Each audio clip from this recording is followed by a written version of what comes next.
গভীর বনের মধ্যে একটি সিংহ থাকত। সিংহটি ছিল খুব শয়তান। সে খুব অহংকারী ছিল। একদিন সে বনের মধ্যে ঘুরে ফিরে সে একটি গাভীকে শিকার করে তাকে খেয়ে দিয়ে সে বনের মধ্যে যায়। কাছে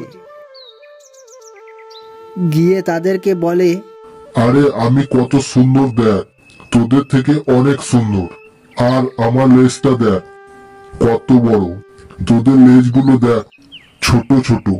এই ছোট লেজের জন্য তোদেরকে বিচ্ছিরি লাগছে, বুঝলি?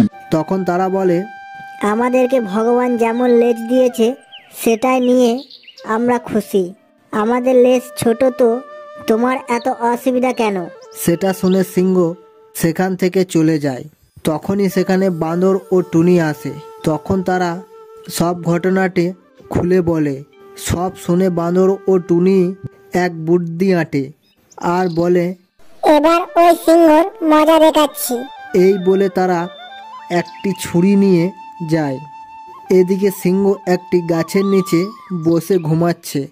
তখন বাঁদর ও টুনি সুযোগ বুঝে ছুরি দিয়ে সিংহের লেজটা কেটে দিয়ে চলে যায়। সিংহ ঘুম থেকে উঠে দেখে যে তার লেজ কেটে পড়ে আছে। তখন সে বলে, আমার লেজ কে কেটে দিল? এটা কি হলো আমার সাথে? এবার আমি কি করব? আর আমি লেজ ছাড়া কিভাবে অহংকার দেখাবো? আমি আমার লেজ নিয়ে কত অহংকার করতাম, এবার কি হবে? আমাকে দেখে সবাই হাসাহাসি করবে। তো বন্ধুরা, এই ভিডিওটি দ্বারা এটাই শিক্ষা পেলাম যে অহংকার পতনের মূল। তাই আমরা কখনো অহংকার করব না।